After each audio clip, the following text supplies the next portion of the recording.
Emmanuel Macron a de quoi s'inquiéter. Il baisse régulièrement pendant que Fillon se requinque. Si l'on prolonge les courbes, on pourrait penser que Fillon va dépasser Macron juste avant le premier tour, après ce week-end de Pâques où l'on va parler politique dans toutes les familles, notamment à droite. Macron baisse et en plus, il a un taux de certitude de vote trop faible parmi ses partisans.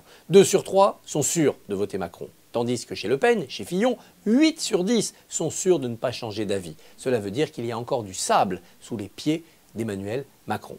Par ailleurs, il est trop immobile, trop imprécis, trop flou dans son calendrier, dans ses propositions, dans son positionnement. Ce soir, sur France 2, il doit absolument dégainer de nouvelles propositions.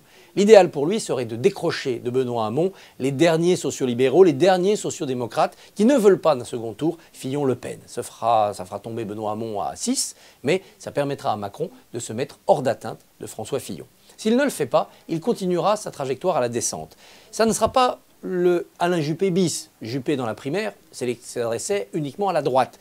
Les vases communicants fonctionnaient plus facilement. Ça ne sera pas non plus un Balladur bis. Balladur en 1995 n'était pas un personnage très sympathique. Sa compétence était reconnue, mais son personnage social n'avait jamais suscité de l'enthousiasme. Avec Macron, on a quelqu'un de véritablement aimé pour ce qu'il est, en plus d'être apprécié pour ce qu'il veut faire. Non, il faudrait comparer Emmanuel Macron à Raymond Barre. Raymond Barre qui en 1988 était très apprécié pour sa rondeur physique et aussi de style, très apprécié pour son humanisme et très apprécié pour ses compétences. Oui, Macron est peut-être ce nouveau Barre qui lui aussi s'était fait dépasser par une droite plus dure, la droite chiracienne dont plus personne ne voulait, après l'échec de la cohabitation et qui pourtant a été au second tour face à François Mitterrand, certes pour perdre.